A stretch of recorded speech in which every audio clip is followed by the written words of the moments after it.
L'oral est très présent dans nos cours, car nous, professeurs, l'utilisons comme vecteur essentiel de la transmission, l'explication. Les élèves parlent également avec le professeur ou entre eux. Mais parler ne suffit pas à maîtriser l'oral.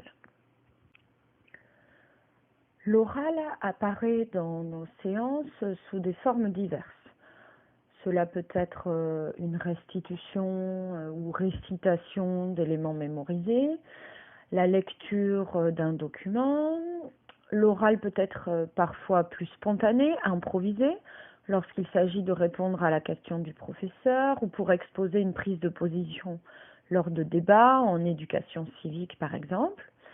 L'oral peut être aussi préparé et précédé d'un écrit, comme lorsque nous demandons aux élèves de faire des exposés.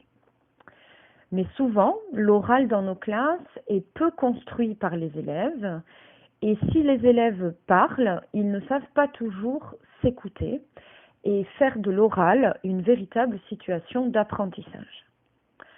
Dans une situation d'apprentissage voulu, l'oral doit en effet permettre d'expliciter une idée et de se l'approprier en la reformulant. Il permet aussi de la partager, de la rendre audible et donc d'en faire un élément de discussion avec les autres, voire de mémorisation.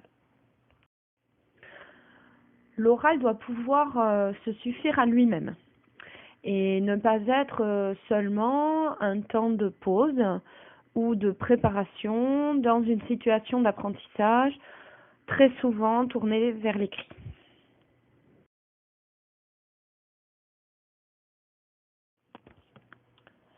Développer l'oral comme véritable situation d'apprentissage permet à l'élève d'acquérir individuellement une certaine aisance à l'oral, de mieux maîtriser le langage et donc d'oser s'exprimer davantage.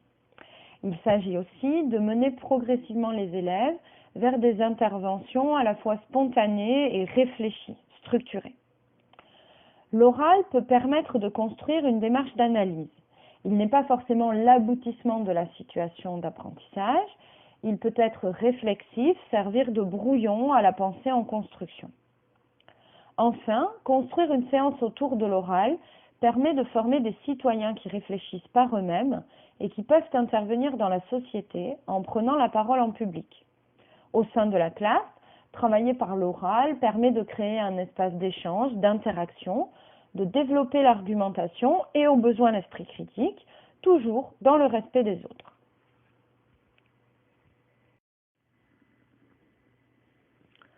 L'oral peut être utilisé dans l'interaction prof-élève, mais aussi dans une interaction entre les élèves au sein d'un groupe, ou bien d'un élève ou d'un groupe envers le reste de la classe.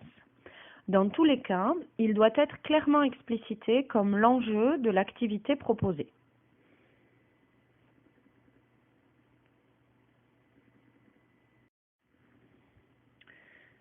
L'élève doit franchir le cap de la prise de parole. Il doit communiquer, exposer, argumenter, reformuler, être audible, ce qui l'oblige à clarifier sa pensée. Il doit également s'intégrer dans un groupe, une classe plus interactive, donc se socialiser, travailler sur le vivre ensemble et l'écoute. L'oral peut enfin renverser sa représentation de l'apprentissage, être source de valorisation et d'auto-évaluation pour l'élève. Sa parole, et non plus seulement celle du professeur, devient en effet source de savoir et de questionnement. Au final, l'oral permet alors véritablement la mémorisation et l'apprentissage. Le professeur, quant à lui, doit jouer un rôle d'accompagnateur. Il doit solliciter la parole, la répartir, la structurer ou la recentrer. Il peut forcer les élèves à développer leurs propos ou à se justifier.